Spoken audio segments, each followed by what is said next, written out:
record on this. Okie dokie. So in which case, welcome. As co-host, I am happy to let people in if there are latecomers, and hello to all those who are watching the recording. I was told by Hi Neighbors, which I love, teach anything you want.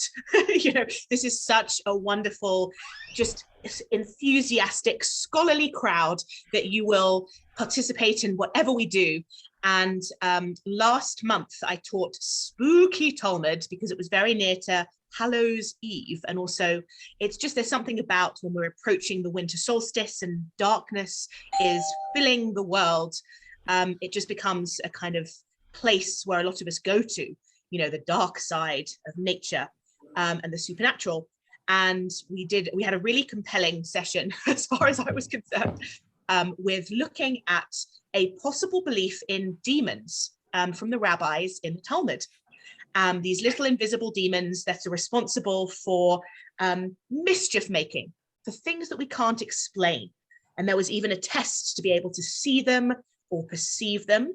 And again, we weren't sure if we were taking this seriously, or if the rabbis were just kind of waxing lyrical and giving us a cautionary tale, because you're not meant to see these demons because you will go mad if you know the true nature of the universe.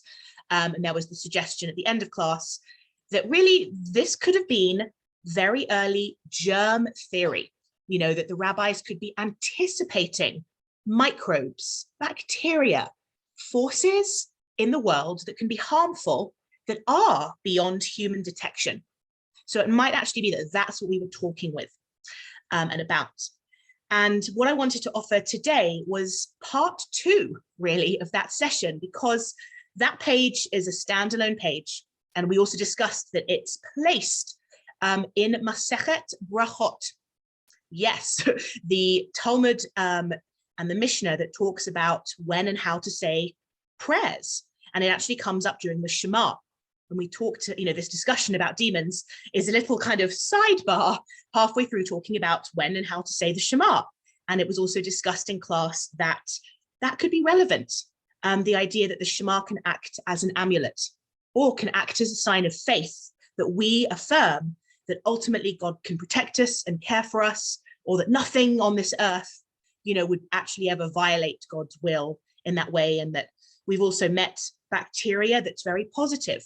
If you think about our stomachs and saliva and how our digestive systems work, we are actually in harmony with a lot of other non-human species. So demons don't necessarily have to be a threat. It could just be a term that the rabbis used to talk about things that weren't readily human. But anyway, there are so many other references in the Talmud to what I would consider spooky, supernatural phenomena that involve tricks, magical occurrences that are specifically not connected or associated to Hashem, to God. We're not talking miracles. We've studied the Torah. There are so many miracles that are described in that. And Talmudically as well, there are stories whereby the rabbis pray to heaven and heaven intervenes. And these are very wholesome stories that affirm our belief in HaKadosh Baruch Hu. But not so these texts. We're in this subcategory now of sorcery, which again is why I'm calling this part 2 of my spooky Talmud, because these are the supernatural, disturbing things, and they don't feel Jewish. And there are so many references, though, to them in our beloved Talmud. And our Talmud is our accepted mainstream legal interpretation of the Torah and how the Jewish people lived for hundreds of years. So I just love paying attention to this stuff and saying, what's this material doing in the Talmud in the first place? What can we learn? Did the rabbis take it seriously? Was this mainstream for them, or was this their little bit of fun? Was this their soap opera that they would say, oh, here's a fun story? And you'll see what I mean. Some of these may well have humor in them as well. And some of them might be a little bit sexy as well. So we're just going to have a little explore of other supernatural parts of the Talmud that, again, I still have so much fun studying, but also question, why are these in the Talmud? And obviously it's a cultural difference that, just as today, a lot of people enjoy reading a horoscope and subscribe to superstitious practices and harmless things like that, and might be open to the existence of aliens and other things like that. And it doesn't necessarily contradict their Jewish faith. We get to have a look and say, maybe that's also what's going on for these people who a few thousands of years ago, living not in Israel, not in a Jewish bubble, but living in Babylon, and then later in, Eastern Europe. It might be that they're actually being influenced by their cultures, so that this is kind of what we're really seeing. So let me screen share in a moment, and let's get the right page up. And yeah, what we'll also just double check as well is, again, what's the relationship? Is this, are we talking that these practices are evil and un-Jewish or threatening to God? Or are they kind of like an acceptable subsection of it's okay for people to practice these things? And actually, let's start. I think it might be interesting to start with the Torah. So a very brief Torah read from Deuteronomy chapter 18. Can you see my screen? Because yes, we have a quite explicit command to not do witchcraft and sorcery. And I think witchcraft is a good name for this. And again, we're not going to go deep into this text. I want to actually stay a bit more Talmudic. But if anyone wants to just read this out aloud and have fun with some of the words, go for it. Jill. There shall not be found among you anyone who passes his son or daughter through fire, nor a soothsayer, a diviner of auspicious times, an augur, one who interprets omens, a witch, or a sorcerer, or a charmer, a pithom sorcerer, nor a consulter of Ov or Yidoni, or a necromancer. Ooh. For whoever does these things is an abomination to the Lord, and because of these abominations, the Lord your God is driving them out from before you. Be wholehearted with the Lord your God, for these nations which you are to possess hearken to diviners of auspicious times and soothsayers. But as for you, the Lord your God has not given you things like these. A prophet from among you, from your brothers, like me, Moses, the Lord, your God will set up for you. You shall listen to him. Beautifully read, Jill, and completely understandable. There are some weird words there that we don't normally use in Judaism. And again, this is just the transliteration of what we find in the Torah, of or Yidoni. And we're actually not 100% sure if those are demons, monsters like Azazel, which could be either a place or even the name of a demon whom we send our goat to on Yom Kippur, but that's another story. Or if it's more like a type of sorcerer who consults certain artifacts. But these are all a similar kind of category.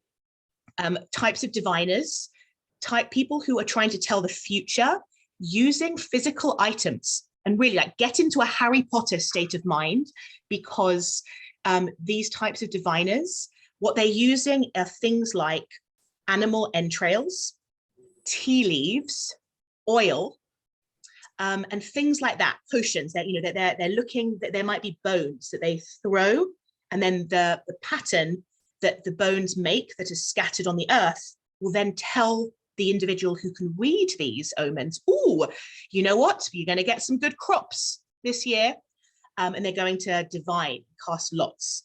And that's a lot of what we're talking through here. But we're also talking through some more dangerous magics, such as the attempting of raising the dead, necromancy, and also the very, very first one in verse 10, the sacrificial the absolute no-no in Judaism, which is sacrificing humans, burning humans, and offering them to your deity, to your bad power. And it might just be that it's more of a test. We're not saying that you are having your son or daughter be consumed with fire, but that you're making them pass through it fast. And if they live, then it means something auspicious will happen. But anyway, this is in Deuteronomy, and it seems to be very much like a command not to do any of these practices. These are abominations. However, it does feel like the author and the readers subscribe to these and believe in them and are aware of their existence. It's not saying because it's nonsense. It's saying because they're dangerous and because the non-Jewish people do this. Question? Yeah. Could one say that Joseph was someone who interpreted omens and was a diviner since he interpreted dreams? Absolutely. We see countless examples of Jewish characters who are diviners. I think our later prophets, Isaiah, Ezekiel, and Jeremiah, are all guilty as well of doing these practices, even to the extent that they actually create special dioramas for the Israelites and say, look at this, and they hold up some blood and they hold up a bowl and they mesh them together and they use animal dung at one point to even divine and do kind of give symbols of what's going to happen to the Jewish people. And I absolutely agree, particularly as we're in Parshat, we just had Parshat Miketz, and we're wrapping up the Joseph story. Joseph interpreted dreams. Joseph could be said to be a diviner.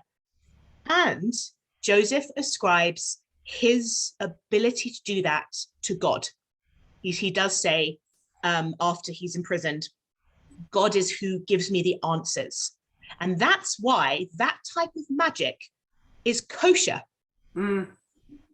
Because if you notice our but verse, after we've been told, don't do any of this stuff, it's suspicious, it's foreign. However, there are prophets, there is magic that's allowed, i.e. myself, Moses, who has done many, many magic tricks for you. You get to listen to me and others as well that God will set up for you. But you will know your true prophets because, again, they're working for God and they're going to ascribe their powers to God. So that, again, is just like that's the history in terms of the earliest Jewish sources, whereby there's this understanding that these people, these crafts exist in the world. How powerful they are, they might not be, these might not be like actual magicians, but just people who are giving you illusions. That's up for question. But the reality is that these exist, they're taken seriously. There's many different types. Your Python sorcerer, that's a snake charmer. There are people who are able to control the minds and practices of animals and understand signs and symbols and interpret. But there are kosher versions and non-kosher versions. So that's what we learn from this. We go to the Talmud now. The actual Talmud, Sanhedrin, has this long discussion about this. Would someone like to read out aloud Sanhedrin? A sorcerer, if he actually performs magic, is liable to be put to death, but not if he merely creates illusions. Rabbi Akiva said in Rabbi Joshua's name, if two gather cucumbers by magic, one may be punished and the other exempt. He who really gathers them is punished, whilst he who produces an illusion is exempt. That's cool. It's super cool. First of all, who wouldn't love to be able to just summon things by magic and gather things up, pick all those toys off the floor, have someone do like shopping for you in an instant and gather them up. This is Rabbi Akiva. Everyone's heard of Rabbi Akiva. This is not Rabbi Bonkers McBonkerson who lives next door, who, doesn't have many tractates written about him. These are mainstream, heavy batting rabbis who are just casually discussing magic. Do they believe that this trick is possible?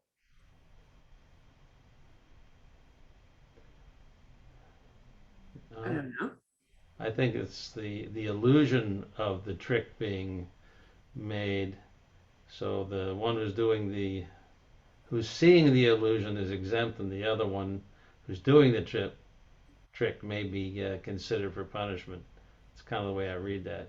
Mm. Does anyone read it even more literally to say that, there's two ways that you can do this? If you really gather your cucumbers using magic, you are punished because you have violated a commandment, meaning it's possible. And if you kind of were able to stage an illusion using tricks, smoke, and mirrors, you're fine. Like, that was just entertainment. You're exempt.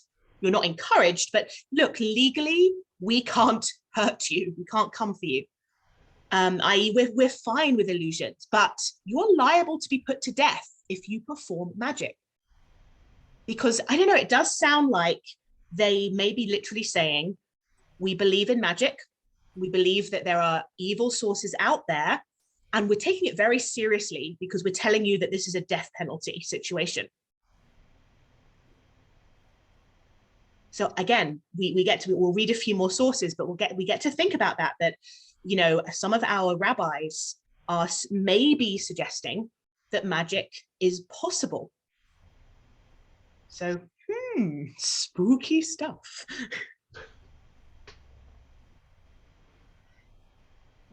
I found a comment on this because, again, I wanted to work out, well, why is, that illegitimate magic prohibited? Like, where does it come from? Like, is it just that it's not natural, that it's scary, or again, is it some kind of religious piety notion? And again, so you've got here, illegitimate magic is forbidden because of idolatry. That's our sin. That's our problem. La Briut, chill. Thank you. 'Tis the season for sneezing, so it's okay. So yeah, because the supernatural powers drawn upon are attributed to forces other than the creator, meaning other than Adonai, other than God. That we are saying that this is real, and that also the problem with it is idolatry, which would again fit into like our Torah mindset of you're following the wrong prophets. So just again, putting that out there as well. Let's hear some more stories, because again, we're going to see like, what is this magic that we're talking about? Is it real? Does it happen? So again, we've got some more examples from Talmud Sanhedrin 67. Would someone like to read? There's two examples here, and they're amazing. So please enjoy them. Dennis, would you like to read? I'd be happy to. Part of the line is cut off, the photos. So I don't... Oh, I'm so sorry. I'll see if I can like make it smaller. Because yeah, I've got it on my screen. I can't. I'm sorry. Okay. All right. I'll guess. Okay. Rav said to Rabbi Haya. Yeah. I myself saw an Arabian traveler take a sword to cut up a camel. Yeah. Then he rang a bell, at which the camel arose. Haya said, after that, was there any blood or dung? No. So that was something more of an illusion. I'm guessing that was merely an illusion. Okay. Zairi happened to go to Alexandria in Egypt and bought an ass. When he was about to water it, it dissolved, and there stood before him a wooden something. Plank. Plank. Thank you. The vendors then said to him, "Were you not, Zairi? We would not return your money. Does anyone buy anything here without first testing it?"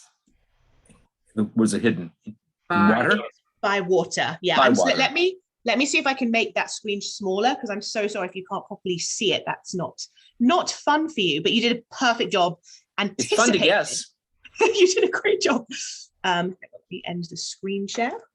And I'll make it a little bit smaller. But yes, we will go through that again. Whoosh. I'm going to screen share it. It'll be a bit smaller, but you'll definitely be able to see it better. Screen 2. Much better. Yeah. It's no longer on like presentation mode. Mm-hmm. But yes. So we've got these two instances. And again, these, at least Rav and Rabbi here, big major players in the Talmud. So Rav is talking about seeing this magic, an Arabian traveler cut up a camel in half. It's the sawing your beautiful, sexy woman in half. It's that trick when she's in a box and she's got legs over there and a torso over there. And again, the trick continues because he rings a bell and the camel is able to kind of come back together. And Hia replied really sensibly, good job here. After, this camel was cut, was there blood? Was there dung? Was there a mess? And again, the kind of implied, there's an implied no, because he then continues to say in the text, well, if so, that was just merely an illusion. You didn't actually see blood or dung. The camel was able to reassemble, so I don't believe it was real. So again, a very odd incident that someone bothered to record and write down and repeat for hundreds of years in the Talmud. And again, you have to question, what is Rav doing telling this tale, saying, I saw a camel cut in half, a bell rung, and then it reassembled. It was magic. And he's saying this to other adults. And one of the other rabbis, his partner, his Havruta, has to say, I think you were fooled. I think that was a trick. But a really good one, like hands up if you'd be into seeing that trick. Like in ancient Arabia, a camel being cut in half. That's brilliant. But what's this doing in the Talmud? Why is it here? What moral do we get out of it? Is there a moral? Is it entertainment? Is it a cautionary tale somehow? And again, I don't have an answer to this either. And the commentators don't quite know what to do with this. So they kind of they pick up on the language or they explain little bits of it, but they don't say, this is Jewish. We shouldn't study this, or we should study this. Let's read the next incident again and just think about it conceptually. We've got another individual who isn't a rabbi. This is Ze'iri, who happened to go to Alexandria, and he buys an ass, a donkey, and he's going to give it water, or maybe just wash it. We're not quite sure what he's about to water it means.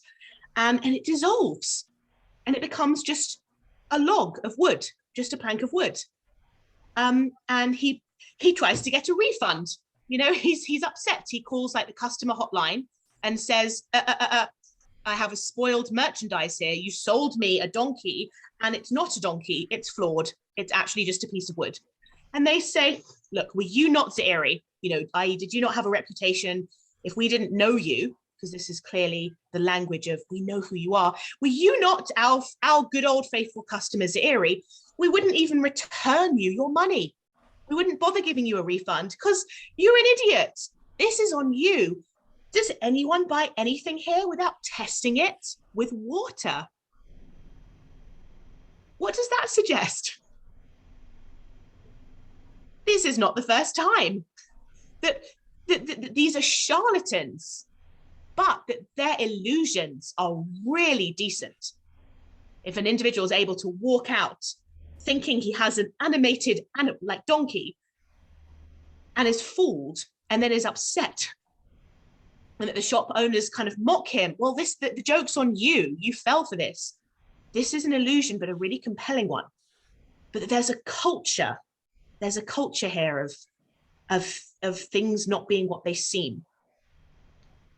There's one possible suggestion. What do these stories have in common? There's a few things actually that they have in common. Well, they both involve animals. Beautiful, yeah. So they both involve animals. And if you think about witches and wizards, it's very animalistic. Most wizards and witches have one of the things that everyone in Harry Potter had was a pet.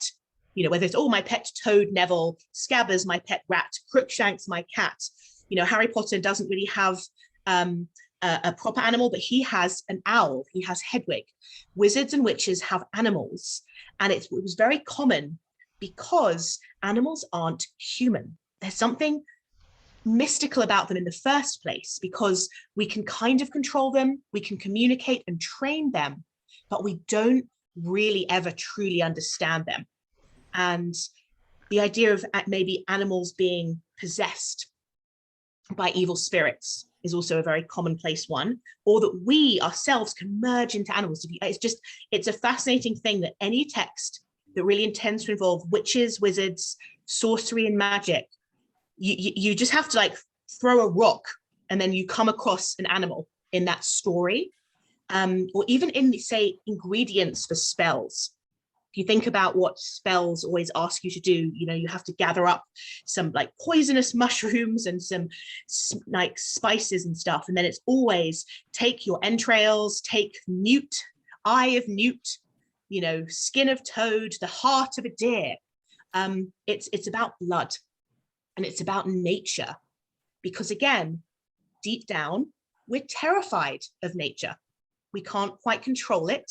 It's all around us. And, animals have lives and minds of their own.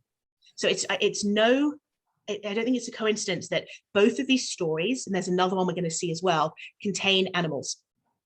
So brilliant, really good observation. And again, in both cases, the animal might not be real. I think that we have a camel that either the illusion is that there was ever a camel in the first place, or the illusion is that there was a real camel, but that it looked like it was briefly cut into two. And again, you've got this ass that isn't really an ass, but the fact that the nature of this charm, the spell, whatever you want to call it, involves animals, very reasonable. There's another thing in common as well, and it's a really odd one. And again, here we might want to get a bit political. Where are these incidences happening? In Arab countries? Yes, and they are involving Jewish characters, but they are also involving foreigners. This doesn't say Be'eretz Yisrael, or in my synagogue, my rabbi cut up a camel, in the yeshiva, this happened. This is, seeing an Arabian traveler, in a traveling show, or Alexandria in Egypt, big hub of commerce and culture, but not a friend of the Jews. So again, if I had to speculate, it may well be that these stories are a little bit of a polemic against foreigners, foreign practices, and are a little bit xenophobic. And that what we're trying to say, is that the Jews don't do this. However, it could be a cautionary tale, because in both instances, it's a Jew who falls for this illusion. So this might be why it's in the Talmud. And again, this almost relates back to Deuteronomy 18, the warning. These are abominations. Other cultures do this, but it's intriguing. You could find yourself falling for this scam. Don't feel that, I'm going to easily know who my false prophets are and who my real prophets are. It's hard to recognize a Joseph or an Isaiah. And again, be careful, be wary of travelers, of non-Jewish people, because they are tricksters. And again, whether it's real, whether they know magic, or whether they're just going to sell you something that doesn't work, it's again, very, very telling that these examples are not happening to Jewish people. Any questions, thoughts, comments so far? Because this is weird stuff. This is not stuff that we study. And again, this is one of the reasons I'm so attracted to it, because it's just fascinating. Like, why don't we learn this in Hebrew school? Just, I want to see your faces. Yes, Dennis. Yes, Rabbi, so on a quantitative scale, how often do things like this pop up in either the Torah or rabbinic literature? Are these real outliers? I mean, you mentioned, Jill mentioned Joseph's dreams and things like that. Is it, I mean, I don't remember seeing very much, but I'm far from a scholar. It's a really good question. There's more of them than I have in this presentation. I had to scale back. I could have done part 3 and part 4. They're not everywhere, but you've got a lot of different things. There's a whole section, and I think, yeah, we might get the chance to go there, about things that happen to the undead, to the ghosts. There's a bit about ghosts. There's also a lot about dream interpretation. And then there's some quite casual references to what kind of magic can you do on Shabbat? And again, as you would expect, the very tame stuff that doesn't alter reality, you can do that on Shabbat. You can read tea leaves on Shabbat. I mentioned oleomancy, which is where, you know, you have your glass of water and then you half fill it with water, but then you put drops of oil. And of course, as you know, oil doesn't mix with water, so it gets strange patterns. And there are people who are experts at reading what these patterns mean. So they will look and say, aha, Joel Rosenthal, you are going to have a prosperous week. The oil patterns tell me that you will send me many good jokes. So yeah, that was permissible on Shabbat, although I also don't think we would consider that magic. But raising the dead on Shabbat, huge problem. So that it's scattered, it's actually scattered around. You know, it's not so prolific, you know, that it's unavoidable. You know, you can spend 3 years in yeshiva studying Talmud every day and like never get there. But really, there's enough of it that it draws attention to itself, at least as far as I'm concerned. So yeah, let's do more. But also, any other questions or observations or thoughts? Because like I said, this is our heritage. This is stuff that is part of our mainstream books, our sacred literature, and it's spooky. Rabbi? Yes, Gary. Linda raised the question, and where does the Sotah ceremony fit into all this? Ooh. I would probably rank it as a little bit magical, but the Sotah ritual, whereby you're trying to prove if your woman is an adulteress, that is kosher magic, at least, in that it's handled by the high priest with God kind of speaking through the ritual. But the ritual itself is basically giving this person a potion, and it does feel quite magical, whereby you're kind of manipulating reality. And it's not just it's not a trial. There's no evidence. Well, we saw this woman, you know, having her wicked way in the bike shed, you know, with the neighbor. There's definitely some kind of mystical interpretation going on, whereby she has immediate symptoms. So it's a really good question, Linda. And I would definitely kind of study the Sotah as part of, you know, this is legal Jewish magic, you know, because again, potions and mystical things. Wow, great thought there, my love. I love you. I love my high neighbors people. Let me see if I can make. Go see if there's teaser. All right, okay, this one is bonkers, all right? Absolute bonkers. It's another example from Sanhedrin 67. It's rich. There's a lot of stuff going on. And we're going to see a new theme we haven't yet quite discussed. We've discussed kind of foreigners, animals being involved, Jews being fooled. But here we're going to have like a really good story. So I'm going to screen share again. And again, just please enjoy. And I'd love a reader who is happy to share. And again, I'm always happy to read for you, but I love hearing my American accented friends. I'll read it. Thank you, Roberta. Yanai came to an inn. He said to them, "Give me a drink of water." And they offered him shatita, a drink prepared of flour and water. Seeing that the woman who brought him this was moving her lips, by this he recognized her to be a witch, probably muttering a charm, he covertly spilled a little of the liquid, which turned to snakes. Then he said, "As I have drunk of yours, now you come and drink of mine." So he gave it to her to drink, and she was turned into a donkey, an ass. He then rode upon her into the market, but her friends saw her, approached them, and broke the charm, changing her back into a human being. And so he was seen riding upon a woman in public. Yeah. Wow. I don't even know where to start, right? There's so many elements to this. Let it sink in, darlings. What's going on? What's similar and different to our previous stories in this? I was just interested about how did the friend recognize her when she was supposedly a donkey, that it was her? He recognized her by her ass. Sorry. Ah, that's brilliant. Roberta, that is, I think, the best question I've ever heard in response to this. How would you know if that's my friend, the donkey over there? But again, fine ass that I'd recognize anywhere. You're using logic when logic does not apply in this situation. So I don't know. I literally don't know. Maybe she still had, I'd like to think of her as having maybe some of her clothes on. Like, oh, that donkey's wearing the bracelet that my friend wears. It's fascinating, isn't it?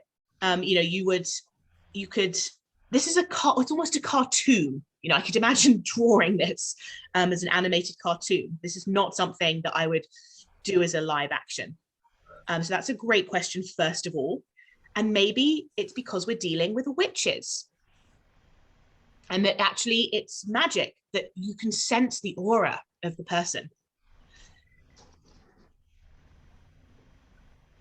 There's a few, there's several things going on here that I think are important. And first of all, again, we've got two animals going on in this story. We've got snakes, our classic villainous animal that immediately invokes evil, right back from the Garden of Eden story, but also how sorcerers often use snakes, and how in Egypt, Aaron and the Egyptian sorcerers had a snake off. Remember that amazing incident whereby they throw down their staffs, they become snakes, and Aaron's staff consumes the snakes of the Egyptian sorcerers to prove he's better. Which again, if you think about it, that's real magic that both sides are able to do, i.e. the Torah itself is freely admitting Egyptians can turn a rod into a snake. But because Aaron is invoking God's power, God is sponsoring Aaron's magic trick, it wins. So it's real, again, according to that source. And then we've also got transfiguration, a human into an animal. That's such a classic magic spell. And again, there's interesting power dynamics going on. What I love about this story, I think, is that it might be talking about women. And there might be some misogyny going on, because in some ways we're actually seeing a woman being humiliated. She's being ridden in the market. But at the same time, she started it. So we're being taught, don't trust women. And again, not all women. It's a very, very big, broad statement to see that. But certainly don't trust a woman who's muttering things. Don't trust a talking woman. But because again, it's a very casual thing. Oh, look, she's chanting something over, she's bringing this individual a drink. She must be a witch. And it turned out to be true, because this liquid is doomed and cursed and turns into snakes. And he tricks her. Aha, you drink it. So she has to. So she is trapped. And she is cursed and then humiliated. However, the last laugh is really then on him, because he then also in some ways is compromised, because he's then seen riding a woman in public, which is also undignified and probably not morally wholesome. So the whole thing spirals, into, what is a proper relationship to have between the sexes at that time. But it's very casual in its witchcraft. It doesn't dispute, that these things are real and these things happen. And again, a cautionary tale, be careful what you drink. We also don't know where the inn is situated. So I would gamble that we're yet again not talking about Eretz Yisrael. It doesn't say an inn, in Tel Aviv, not that Tel Aviv necessarily existed back then. So again, this is it could be a random situation. But I think, if there's a tale, we have to ask, why is this in the Talmud? The takeaway may well be, don't automatically trust women. don't get, don't accept drinks in a strange place, don't get roofied, could be a very modern message from this text. And also magic exists. It exists. Let me have a look now at my next. But it also have been his attitude, because if you look at the way he said, give me a drink of water, but you don't know if he said it politely or give me a drink of water.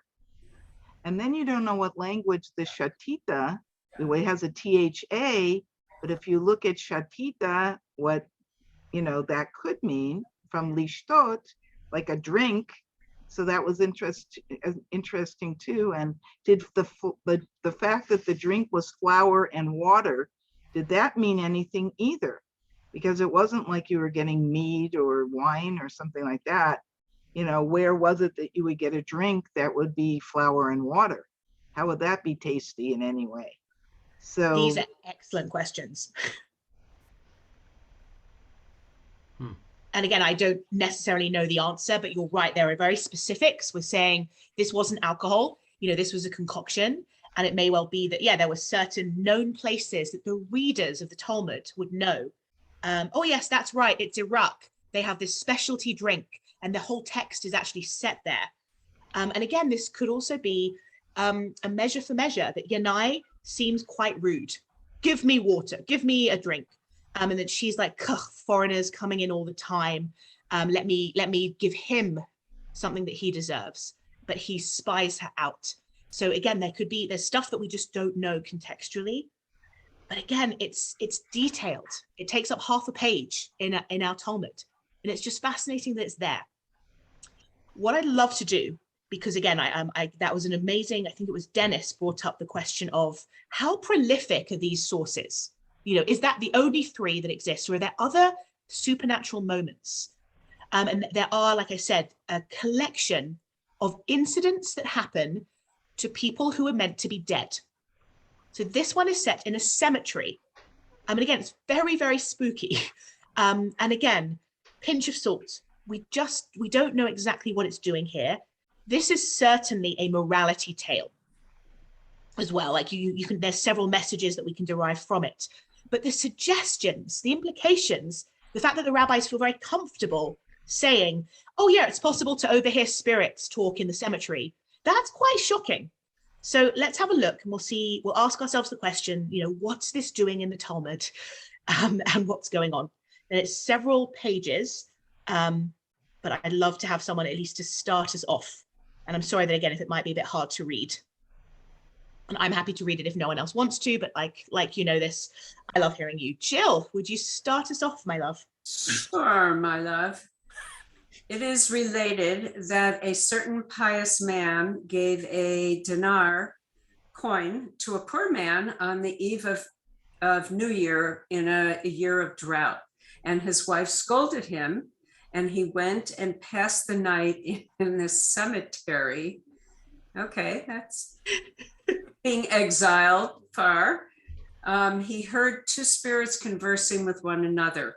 Said one to her companion, "My dear, come and let us wander about the world and let us hear from behind the curtain that screens the divine presence what suffering is coming on the world."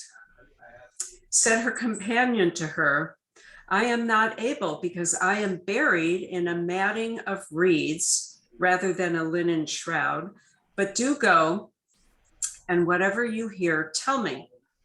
So the other went and wandered about and returned. Said her companion to her, "My dear, what have you heard from behind the curtain?" She replied, "I heard that whoever sows after the first rainfall will have his crops smitten by hail." So the man went and did not sow until after the second rainfall, with the result that everyone else's crop was smitten and his was not smitten. We'll just pause there before we see page 2 to just discuss what we saw, because as Jill very correctly had some reactions to, oh, that's interesting, isn't it? You have a little seems like quite a minor dispute with your spouse. Oh, you know what? You gave a coin to someone who was poor and there was drought. Like, what a nice thing to do. And your wife gets upset. So much so that it's not just like go and sleep on the couch. It's go and spend the night in the cemetery. You know, is that's normal? No. Not normal. This is very Wizard of Oz-ish with the curtain, pulling the curtain. Yes. Yeah, we've got imagery going on here. I was just thinking that the spirit that could not go was buried in a matting of reeds rather than in linen, and that the linen was the Jew and the mat wasn't. Ooh. The one that was in the reeds. Right, because you're right. Jewish people are buried traditionally in a plain linen shroud. So it might be that we're saying there is a correct way to bury a person and an incorrect way. And then the other was that because he gave the coin, he gave tzedakah, that he was rewarded by hearing this, and that therefore all the other people, their crop was destroyed, but his wasn't, because he heard what God had said, or whatever was supposedly behind the curtain, which I thought the same thing as Jill, that the first thing is, behind the curtain, but in this particular case, it wasn't someone who was pretending, and yes, I mean, that's it. We also get to say, it's the cemetery. It sounds like it's dark. Were there real spirits, undead spirits that he overheard, or was it just, two girls who were also spending the night in the cemetery to get away from whatever relationships they were getting away from, talking, or even trying to play a prank on him? Or again, is there divine providence going on here, because he is benefiting from this information that he is supposedly, hearing from the beyond, because absolutely the first and only thing we know about this man is he was pious and he wanted to give a coin to someone in need. And then it seems like he's going to get this abundance because he gets like hot weather tips about what's happening. So yes, I mean, again, you've also got the part of the story that's almost tragic, that you've got these two spirits who are friends. And one of them says, let's hang out together. Let's wander the world. Let's go behind the curtain. And again, we're not quite sure what is behind the curtain. All the other spirits, God's self. But again, it's the idea of a curtain, of some kind of veil or barrier that transcends our reality is a common and ancient belief as well. And again, why are they trying to see what suffering is coming on the world as well? Like, is that a positive thing, that they want to warn humanity?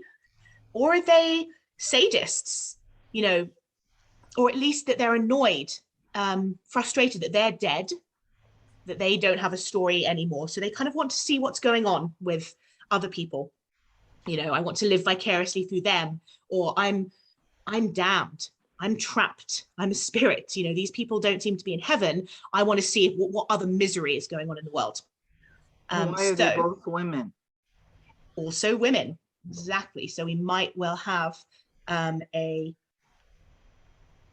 just going to get the next one. Whoop. Sorry, I have to go out of it so I can minimize it and then maximize it again. Yes, so let's also pay attention to gender, because we've got like the bad wife who throws the husband out and doesn't want him giving charity, and our spirits are female. We have part 2. Jill, just as a kind of continuous narrator, do you want to, because this is still the same story and you did such a good job, please continue reading if that's okay. The next year, he again went and passed the night in the cemetery and heard the two spirits conversing with one another. Said one to her companion, "Come and let us wander about the world and hear from behind the curtain what punishment is coming upon the world." Said the other to her, "My dear, did I not tell you that I am not able, because I am buried in a matting of reeds? But do you go, and whatever you hear, come and tell me." So the other one went and wandered about the world and returned. She said to her, "My dear, what have you heard from behind the curtain?" She replied, I heard that whoever sows after the later rain will have his crop smitten with blight. So the man went and sowed after the first rain, with the result that everyone else's crop was ruined and his was not ruined. Said his wife to him, how is it that last year everyone else's crop was smitten and yours was not smitten? And this year everyone else's crop is blighted and yours is not blighted. So he related to her all his experiences. All right. So again, we've got the kind of story repeating, basically. And let's just go straight to the next one. Let me make it bigger, go boop. And then whoosh. So keep reading, Jill. That's actually the continuation. Shortly afterwards, a quarrel broke out between the man's wife and the mother of the girl whose spirit the protagonist had heard conversing in the cemetery. The man's wife said to the mother, come and I will show you your daughter buried in a matting of reeds.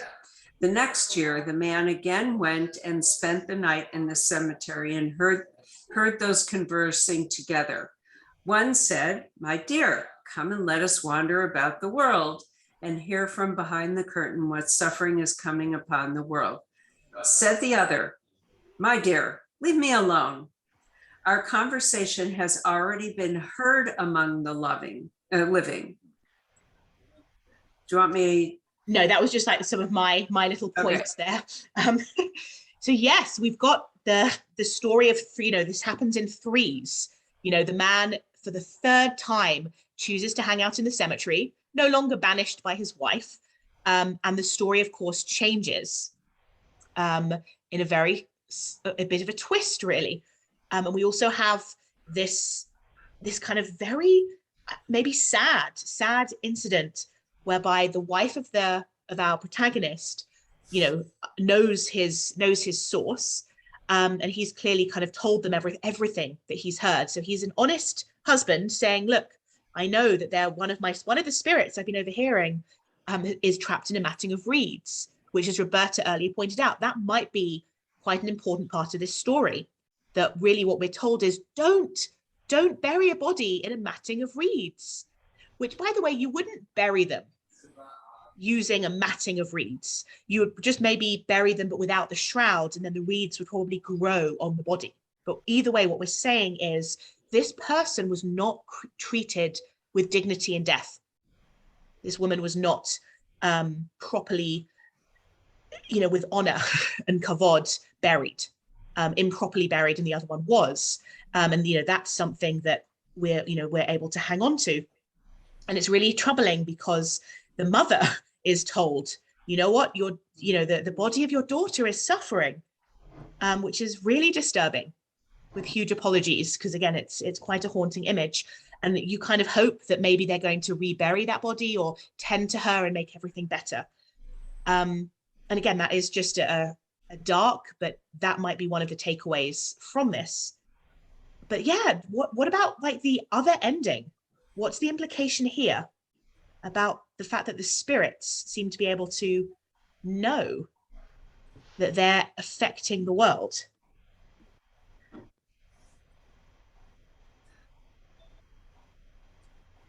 It's a really uncomfortable story.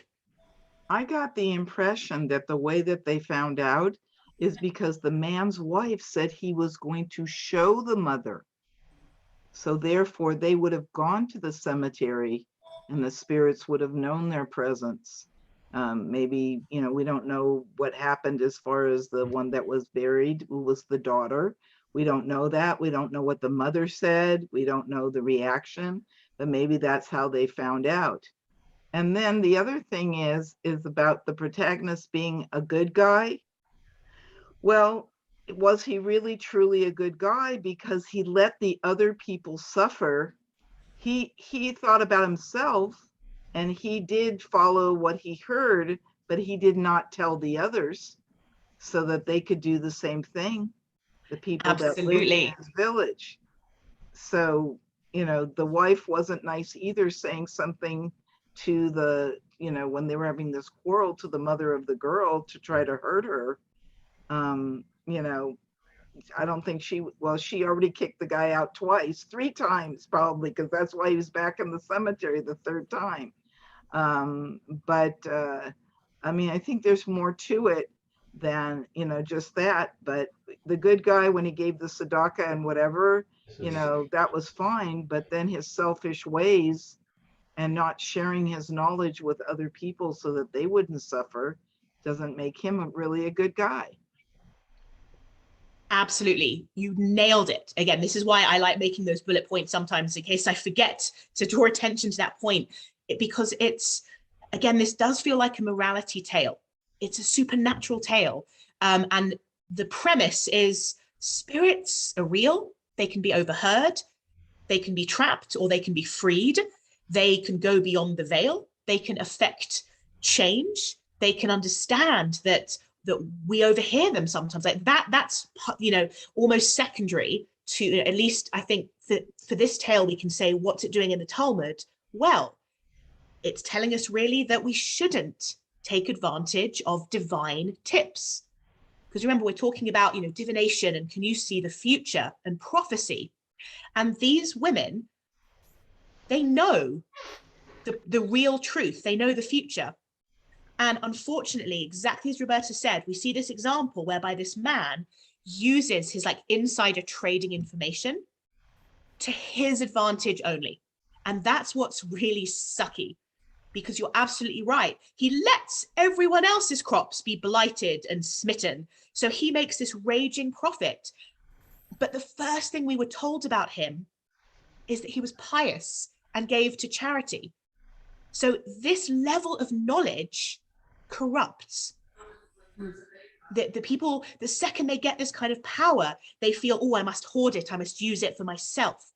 And again, it's not mean-spirited to say, I want my family to thrive, I want to support my wife and my household. But absolutely, that he would, and again, I guess you clean up the market. It's going back to the Joseph story, isn't it? Joseph hoards all the grain and then sells it to the Egyptians so that the Egyptians can profit. And this is just what happens when you have this level of information, particularly about food and crops, because it becomes this competitive market. So, what we're trying to say is, don't overhear spirits, don't listen to them, but also treat them with respect, because it seems like they have feelings. The girl was sad that she couldn't traverse the world. So she asks her friend, tell me about what's going on. And you're right. Again, I'm not sure, Roberta, if the husband and wife, or maybe just the wife, actually approach the mother and say, let's rebury this body, or if it's just a kind of threat of I know something you don't know. I'll show you that you didn't do well in this world. But either way, there's the added element yet again of gossip, of women not really being able to be trusted, of that women can chatter and use their powers of speech for harm as well. And that's another theme of this.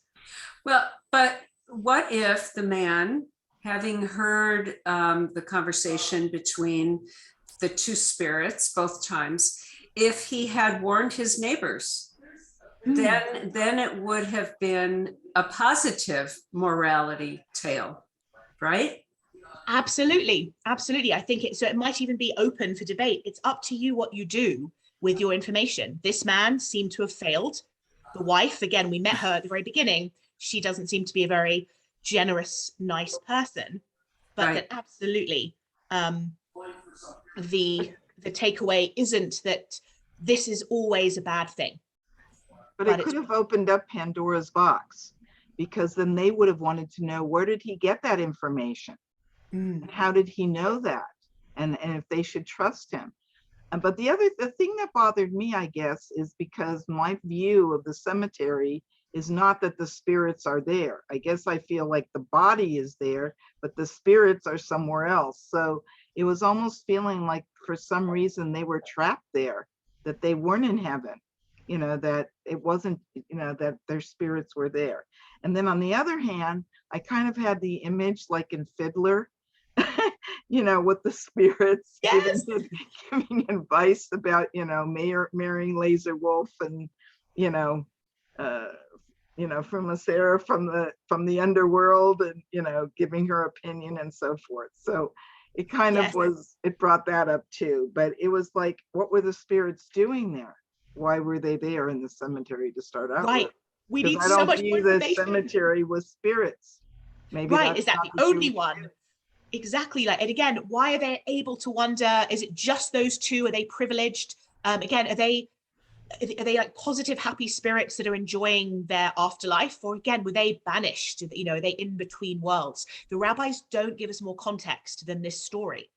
And it's just fascinating because it is a morality tale. I think, you can get morals out of how to behave.